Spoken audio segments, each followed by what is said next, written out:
How to survive an avalanche. Using only your keyboard, trace the outline of the woman you've always wanted to be.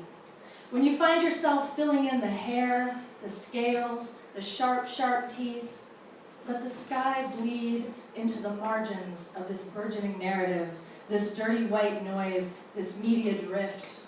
Let her blind grope find you in the dark, these paper-soft fingertips, threadbare and alone, accumulating snow with wet red edges.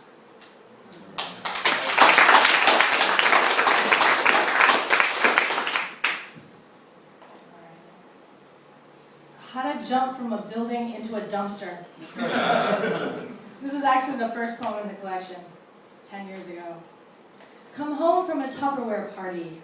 Look out across the lake and imagine the feel of your tongue against the truth.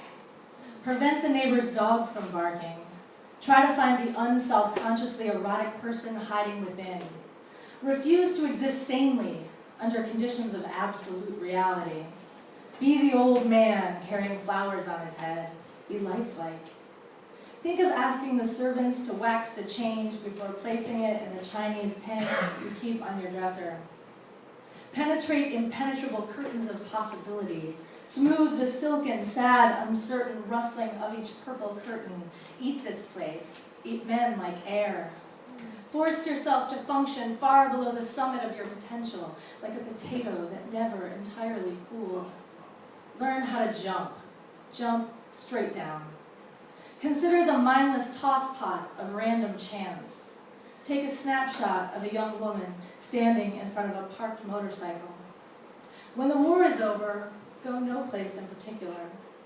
After the monkeys come down from the trees, teach them to hurl sharp objects.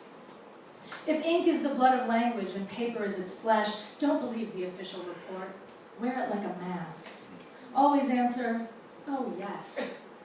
Try the edge of the Viking's little axe with your fingers. Tell lies about parrots in a colorless sing-song. Just stand there, looking at the sky or the glove's twisted finger. Because it is difficult to throw out anything so precise and crafted as a metal key, throw something out of a window. Buy a box of Fruit Loops. Feed the Fruit Loops to your gerbil. Buy 4 cups of coffee and a 6-pack of Jolt. Accuse the church of building green masturbation toilets. Be consumed by unreason. Stare at an empty glass of milk. Accessorize it with a necklace of teeth. Reveal the bite marks on your shoulder.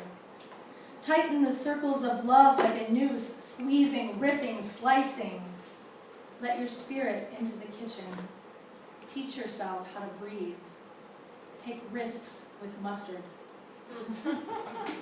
Be a tattered billboard for someone else's reality. Sometimes, in a flash, wake up and reverse the direction of your fall. Start a subtle fire beneath my skin. Decide not to put on the underwear. Don't let the $5 tempt you. Use a hard vocabulary to contain the terrible softness. Don't leave. I haven't come yet. Remember, it's just a screen door.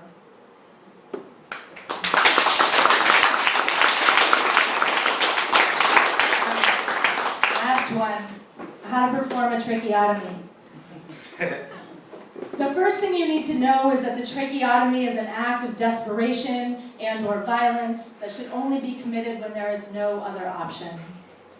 Some circumstances when it might be necessary to perform a tracheotomy. The victim is choking on a thin mint and is unresponsive to the hind lip maneuver. The victim is your lover, and she has disappointed you by eating the last Girl Scout cookie. The victim wrote bitch on the side of your car with a Sharpie. The victim has an irritating, high-pitched voice or a British accent. The victim is a stranger that fell in front of a bus wearing shoes you could never afford. What you will need: a razor blade, knife, scissors, or hammer. A straw, a pen, or a stale red vine. There will not be time for sterilization of your tools, so don't bother. Infection is the least of your worries. How to proceed. 1. Kneel over the victim and whisper, "Do you know what you've done to deserve this?" 2. Move your finger about 1 inch down the neck until you feel a bulge. 3. Seize the tool of your choosing and grasp it with both hands high above your head. 4. Aim for the bulge and be brave. 5. Insert the breathing straw into the bloody hole. 6. If you have done the procedure correctly, you should be able to remove the victim's shoes. 7. Run away.